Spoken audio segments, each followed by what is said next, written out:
दुनिया का सबसे आसान सब्जेक्ट बायोलॉजी, और इससे भी आसान सब्जेक्ट केमिस्ट्री, और इससे भी आसान सब्जेक्ट मैथ, और सबसे आसान सब्जेक्ट फिजिक्स। तो चलिए सबसे आसान से सब्जेक्ट को सबसे आसान तरीके से सीखते हैं। ओके, चलो कुड़ी तक हर सुविधा पहुंचाएंगे। हेलो बच्चों, good morning and welcome to my channel, आपका छोटा सा प्यारा सा चैनल पीएमसी वर्स। तो पीएमसी वर्स एक ऐसा छोटा सा चैनल है जहां पर आपको फिजिक्स मैथ के कंप्लीट वीडियो लेक्चर मिलने वाले हैं। साथियों, बहुत मज़ेदार के साथ में आपको वीडियो बताऊंगा, आपको बहुत ही इंटरेस्टिंग वे में आपको पढ़ाऊंगा। आज तक हमने क्या पढ़ा था, याद करो लास्ट लेक्चर में क्या पढ़ा था। लास्ट लेक्चर में हमने पढ़ा था वर्नियर कैलिपर्स कंप्लीट किया था। तो आज हम क्या पढ़ने वाले हैं, आज हम पढ़ेंगे concept of screw gauge. Vernier callipers क्यों आया, क्योंकि स्केल फेल हुआ। अब जब हमें और छोटे से छोटे मेजरमेंट करने की जरूरत पड़ी तो वहां पर वर्नियर कैलिपर्स फेल हो गया, इसके बाद आया स्क्रू गेज। तो आज के वीडियो लेक्चर में हम पढ़ेंगे इंट्रोडक्शन ऑफ स्क्रू गेज। क्या पढ़ेंगे, देखो स्क्रू गेज। स्क्रू गेज ये क्या है, लेंथ मेजरिंग डिवाइस। क्या है, length measuring device. Length measuring device, ये है लेंथ मेजरिंग डिवाइस, यानी कि लेंथ मेजरिंग डिवाइस है स्क्रू गेज। स्क्रू गेज बड़ा इंटरेस्टिंग है साथियों। जैसे हमने वर्नियर कैलिपर्स के हर पार्ट को पढ़ा था, वैसे हम स्क्रू गेज के हर पार्ट को पढ़ेंगे, बहुत मजा आएगा, ध्यान से देखना। तो आज के वीडियो लेक्चर में हम देखेंगे construction of screw gauge. Construction of screw gauge, अगर मैं बात करता हूँ कंस्ट्रक्शन ऑफ स्क्रू गेज की, तो देखो सबसे पहले मैं स्क्रू गेज का डायग्राम बनाता हूँ और आप लोग देखो ध्यान से। देखो सबसे पहले स्क्रू गेज में हमारे पास एक फ्रेम होता है। क्या होता है, फ्रेम। इस तरह से एक फ्रेम होता है, ठीक है। ये क्या है भाई, एक फ्रेम है, ठीक है ना। देखो इस तरह से एक फ्रेम होगा यू शेप का।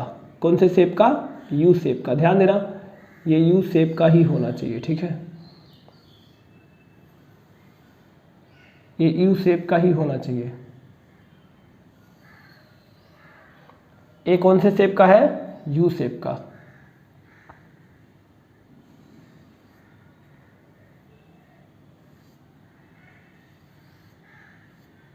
देखो ये आपके पास यू शेप का एक फ्रेम है। इसके बाद यहाँ पर छोटा सा कुछ लगा होता है, मैं बताऊंगा उसकी ज़रूरत क्या है। देखो, और यहाँ पर कुछ ऐसा छोटा सा लगा होता है, ठीक है। तो इसको मैं कलर कर देता हूँ इस तरह से। चलो, इसके बाद अगर हम बात करेंगे तो इसके बाद यहाँ पर क्या होता है, देखो यहाँ पर जितना छोटा, ये छोटा थोड़ा और छोटा कर देता हूँ, इतना छोटा, ठीक है। तो जितना छोटा ये होगा, इसके बाद इसके ठीक सामने क्या लगा होता है, एक थ्रेड लगा होता है। इसको मैं बोलूँगा यहाँ पर कुछ इस तरह से ये होगा, और इस पे छोटे छोटे क्या बने होंगे, इस पे छोटे छोटे चूड़ी बने होंगे, इस पे छोटे छोटे चूड़ी बने होंगे, ठीक है ना। इस पे छोटे छोटे क्या बने होंगे, चूड़ी बने होंगे। आफ्टर दैट मैं बात करता हूँ, इसके बाहर हमारे पास होता है एक, सारी बातें मैं लिखूंगा, आपको बताऊंगा, आप ध्यान से सुनते रहना, ठीक है, इस तरह से। और इसके बाद यहाँ पर क्या होगा, इस तरह से, ठीक है ना। इस तरह से ऐसे कुछ होता है। ओके, देखो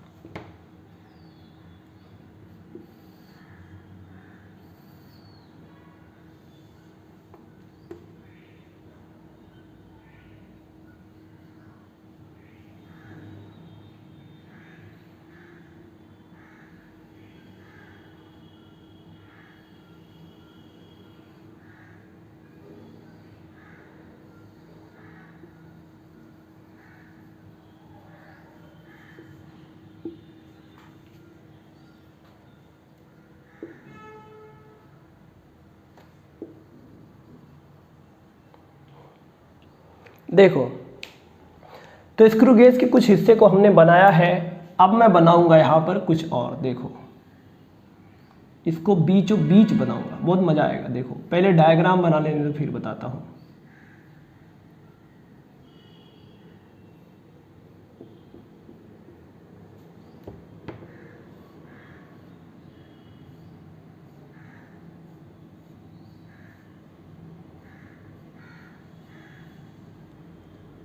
देखो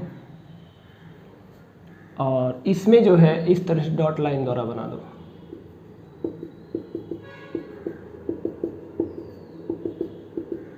देखो तो बच्चों मैंने आपको स्क्रू गेज का डायग्राम बना दिया है, यहाँ पर आप देख सकते हो स्क्रू गेज का मैंने डायग्राम बना दिया है। अब इसके 1 बाई 1 पार्ट का जो है हम नेमिंग करेंगे और इसके वर्किंग फंक्शन को समझेंगे।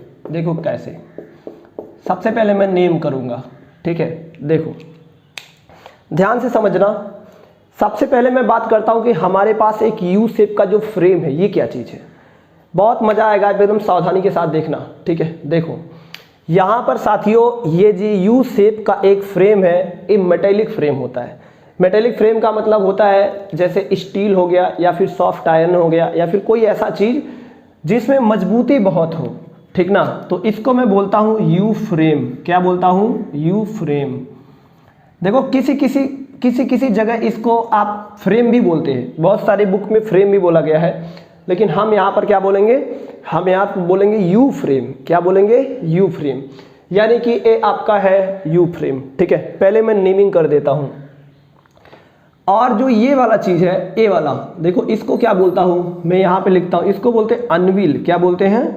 अनविल। ये आपका है अनविल, ओके। या फिर इसको एक नाम और देते हैं और स्टड, STUD, स्टड भी इसको बोलते हैं। क्या बोलते हैं? स्टड भी बोलते हैं। देखो और ये जो पार्ट है इसको मैं क्या बोलूँगा? इसको बोलते हैं स्पिंडल। क्या बोलते हैं? SPINDLE, spindle with thread, spindle with thread, ठीक है। और इसको क्या बोलते हैं साथियों? इसको बोलते हैं मेन स्केल। क्या बोलते हैं? Main scale. ये आपका है मेन स्केल। या फिर इसको एक चीज़ और बोलते हैं, मेन स्केल को हम पिच स्केल भी बोलते हैं। क्या बोलते हैं? Pitch scale. तो ये जो पार्ट है आपको यहाँ पे दिख रहा होगा ना, ये देखो, ये जो हॉरिजॉन्टल लाइन है इसको बोलते हैं साथियों मेन स्केल। ये आपका 1 है, ठीक है, मेन स्केल, ठीक। और इस पोर्शन को मेन स्केल तो आपके इस पर होता है, इसको मैं स्लीव बोलता हूँ। क्या बोलते हैं? SLEE, sleeve. स्लीव के ऊपर मार्किंग होती है जो मेन स्केल का काम करता है। और ये जो पोर्शन है इसको बोलते हैं सर्कुलर स्केल। क्या बोलेंगे? इसको बोलेंगे सर्कुलर स्केल। ये आपका हो गया सर्कुलर स्केल, ठीक है। या फिर इसको बोलते हैं साथियों हेड स्केल। क्या बोलते हैं? Head scale. और इतने पार्ट को मैं क्या बोलता हूँ? इतने पार्ट को बोलते हैं थिम्बल। क्या बोलते हैं? थिम्बल। और ये जो लास्ट का है इसको बोलते हैं रेचेट। रेचेट यानी कि स्क्रू गेज का जो आपका, बड़े ध्यान से देखोगे तो आप स्क्रू गेज का जो आपको दिख रहा है डायग्राम, ये बोर्ड पे मैंने बता दिया है। सबसे पहले मैं इसके 1 बाई 1 नाम की बात करूंगा। देखो सबसे पहले आपका जो ये पोर्शन दिख रहा है, ये है आपका क्या है? मैं बात करूंगा इस पोर्शन की। तो ये जो पोर्शन है, ध्यान से देखो, ये जो पोर्शन है ये आपका यू फ्रेम का एक मेटल होता है। क्या होता है? यू फ्रेम का एक मेटल होता है। ये मेटल बहुत मजबूत होता है। ऐसा क्यों है? ये मेटल मजबूत इसलिए होता है क्योंकि हम क्या करते हैं, इसमें स्पिंडल और थ्रेड जो है और इधर अनविल जो है, इन दोनों के बीच में जब ऑब्जेक्ट को टाइट करते हैं ना, तो कहीं ये टूट ना जाए या फिर कहीं इसका साइज चेंज ना हो जाए, इसलिए इसको बहुत मजबूत रखते हैं, ठीक है। अब इसके बाद मैं बात करूंगा, ये देखो अनविल होता है, इसको हम स्टड भी बोलते हैं। आखिर ये अनविल क्या है? अनविल एक वो चीज़ है जो फ्रेम से डायरेक्ट कनेक्टेड होता है। जब हम ऑब्जेक्ट को यहाँ पर प्लेस करते हैं इन दोनों के बीच में, तो एक साइड से इसको स्पिंडल दबाता है, दूसरे साइड से क्या दबाता है? दूसरे साइड से अनविल इसको पुश करता है। तब यहाँ पर आराम से ऑब्जेक्ट को हम रख सकते हैं। इसके बाद हम इसका एनालिसिस कर सकते हैं। इसके बाद हम बात करेंगे स्पिंडल क्या होता है। देखो स्पिंडल भी मजबूत होता है, काफ़ी अच्छा होता है। स्पिंडल जो है स्पिंडल जो है बेसिकली क्या होता है कि ये जो है एक सैफ्ट की तरह है, ये आगे पीछे मूव कर सकता है, जिसको हम एंटी क्लॉकवाइज घुमाएंगे। एंटी क्लॉकवाइज घुमाएंगे तो तब ये स्पिंडल जो है बाहर आएगा, बाहर आएगा, बाहर आएगा, ऐसे बाहर आ गया। स्पिंडल बाहर आएगा मतलब यहाँ तक आ सकता है मैक्सिमम, इससे बाहर नहीं आ सकता। लेकिन ध्यान रखना, आपका सर्कुलर स्केल मूव करेगा, थिम्बल मूव करेगा और स्पिंडल मूव करेगा, लेकिन जो ये मेन स्केल है ये मूव नहीं करेगा। ठीक है, तो जब ये बाहर आएगा स्पिंडल, इसमें थ्रीड लगे होते हैं। थ्रीड मतलब समझते हो, घरों में जो नट बोल्ट होता है जिसमें आप नट कसते हो ना, देखो जो मार्केट से लाते हो, जो आपके घरों में नल होगा, हैंडपंप होगा या कोई इंजन हो, गाड़ी होगा, उसमें थ्रीड लगा होता है। जैसे जैसे आप थ्रीड को टाइट करते हो मजबूती के साथ, क्या होता है, मजबूती के साथ कैचअप कर लेता है चीज़ों को। उसी तरह से साथियों ये इस पर थ्रीड होता है। जब हम यहाँ से इसको घुमाएंगे तो थ्रीड की सहायता से क्या करेगा, पीछे आएगा, बाहर आएगा, पीछे की तरफ। तो पीछे कौन कौन सा आएगा, एक थिम्बल आएगा और आपका ये आएगा, क्या बोलते हैं इसको, सर्कुलर स्केल, और आपका ये आएगा और रैचेट आएगा, यानी कि ये स्पिंडल आएगा। लेकिन जब इसको क्लॉकवाइज घुमाओगे तो फिर दबता जाएगा, यानी कि आगे जाएगा, कस जाएगा। ठीक है, इसके बाद बात होता है यहाँ पर आ गया आपका मेन स्केल, या फिर इसको हम पिच स्केल, या फिर इसको हम स्लीव बोलते हैं। ये क्या है, देखो पिच स्केल जो ये फिक्स्ड है, इसका जो 1 डिवीजन होता है, इसको हम मेन स्केल भी बोलते हैं। इसका 1 डिवीजन mm में हो सकता है, सेंटीमीटर में हो सकता है, किसी भी यूनिट में हो सकता है। ये डिपेंड करता है साथियों बनाने वाला कौन बनाया है। जो स्केल को बनाता है, यानी कि जिस कंपनी में स्केल बनता है, जिस कंपनी में ये बनाया जाता है, जो इंजीनियर डिजाइन किया है, उसका मन कहेगा तो मेन स्केल के 1 डिवीजन को 0.5 mm रख देगा, उसका मन कहेगा तो मेन स्केल के 1 डिवीजन को 1 mm रख देगा, या फिर उसका मन कहेगा कुछ और रख देगा। इस आधार पर वर्नियर कैलिपर्स को हम 2 पार्ट में डिवाइड किए हैं। जैसे हम इसके बेस पे हमने स्क्रू गेज को 2 पार्ट में डिवाइड किया है, और आगे जो है जैसे हमने वर्नियर कैलिपर्स को 2 पार्ट में डिवाइड किया था, सिंपल वर्नियर कैलिपर्स और जनरल वर्नियर कैलिपर्स, इसी तरह से इसमें भी हम पढ़ेंगे और बहुत डेप्थ में पढ़ेंगे। देखो, तो मेन स्केल को मैंने बताया। अब ये सर्कुलर स्केल क्या होता है, सर्कुलर स्केल साथियों रोटेट करता है। ये रोटेट करता है किसके साथ, थिम्बल के साथ साथ। जब हम इसको एंटी क्लॉकवाइज घुमाएंगे तो ये जो सर्कुलर स्केल है, ये मेन स्केल पर पीछे की तरफ आएगा, पीछे की तरफ आएगा। और जब हम इसको क्लॉकवाइज घुमाएंगे तो क्लॉकवाइज घुमाने पर ये सर्कुलर स्केल आगे की तरफ जाएगा। लेकिन इसमें एक खास बात है। क्या खास बात है बताऊंगा अभी। देखो, इसके बाद थिम्बल तो समझ गए, थिम्बल का मतलब हैंडल होता है जो पकड़ने वाला होता है। और रैचेट का मतलब होता है कि जब हम इसको एक बार थिम्बल को एंटी क्लॉकवाइज घुमाएं और यहाँ बहुत सारा स्पेस बन गया, स्पेस बनने के बाद हम फिर यहाँ पर क्या करेंगे, ऑब्जेक्ट को रख देंगे। अब उस ऑब्जेक्ट को हमें रीडिंग लेना है तो हम क्या करेंगे बोलो, जब हमने ऑब्जेक्ट को रख लिया तो ऑब्जेक्ट को टाइट करना जरूरी है ना। बिना टाइट किए अगर आप रीडिंग लोगे तो आपका डायामीटर जो भी आप मेजरमेंट कर रहे हो वो ज़्यादा मेजरमेंट होगा, कम नहीं होगा, ज़्यादा होगा। क्योंकि जब आप इसे टाइट करोगे तब ये कंप्रेस होगा, ये स्केल और नज़दीक जाएगा, तो इसका मतलब ज़्यादा कम हो जाएगा। इसका मतलब अगर आप पूरी तरह से टाइट नहीं करोगे तो एरर आएगा। तो इसीलिए जो है जब हम इसको एंटी क्लॉकवाइज घुमा करके यहाँ पर स्पेस क्रिएट कर देंगे, फिर मैं ऑब्जेक्ट को यहाँ पर रख दिया। अब उस ऑब्जेक्ट को टाइट करने के लिए हम थिम्बल को क्लॉकवाइज घुमाएंगे, तो क्लॉकवाइज घुमाएंगे तो ये जा करके यहाँ पे जो है ऑब्जेक्ट को पूरा कैचअप कर लिया। मान लो ऑब्जेक्ट जो है हमने यहाँ पर एक बॉल रख दिया, इस तरह से हमने एक बॉल रख दिया, ठीक है ना। अब इसके आगे नहीं जा सकता। तो जब ये पूरी तरह से टाइट हो जाएगा तो हमें पता कैसे चलेगा, पता तो नहीं चलेगा ना। तो इसी पता चलने के लिए हमने यहाँ पर रैचेट लगाया हुआ है। हम क्या करेंगे, जब ये थिम्बल घूमना बंद कर देगा क्लॉकवाइज, यानी कि यहाँ पर पूरा रूप से टाइट हो जाएगा, तब हम ये जो हमारा थिम्बल है ना, इस थिम्बल को हम क्या करेंगे, क्लॉकवाइज घुमाएंगे, तो इसमें से आवाज़ आएगा कर्र कर्र कर्र, ऐसा मतलब समथिंग आवाज़ आएगा, आप समझ सकते हो, ठीक है। तो कुछ आवाज़ आएगा, एकदम 100% आएगा और काफ़ी इंटरेस्टिंग आवाज़ आएगा। जैसे पत्थर को, एक पत्थर से दूसरे पत्थर पे आप स्लाइडिंग करते हो ना, ऐसे ऐसे, तो उसमें से अजीब तरह की आवाज़ें निकलती है, ठीक है, आपने देखा होगा। यानी कि एक पर्वत दूसरे पर्वत से ऐसे स्लाइडिंग करते हैं, अजीब तरह से आवाज़ निकलती है। तो ऐसे इसमें कर्र कर्र की आवाज़ आ गई, ट्र क्र, जो भी होता है, हो सकता है, आप समझ गए, समझदार हो, ठीक है। तो जब इसको इधर घुमाओगे तो इसमें कर्र कर्र की आवाज़ आएगी। जब कर्र कर्र की आवाज़ आएगी तो आप समझ जाओगे कि अब जो है यहाँ पर पूरा रूप से टाइट हो चुका है, ठीक है। अब हम बात करेंगे, टाइट हो चुका है तो फिर अब हमें इसका रीडिंग लेना है। तो एक बार हम इसका रिवीजन करते हैं और वर्किंग फंक्शन को समझते हैं। अगली क्लास में हम इसके लीस्ट काउंट वगैरह सब बात करेंगे, फिर मेजरमेंट सीखेंगे। तो हम सबसे एक बार इसका वर्किंग फंक्शन समझते हैं। तो वर्किंग फंक्शन क्या है, देखो मैं बात करता हूँ वर्किंग फंक्शन।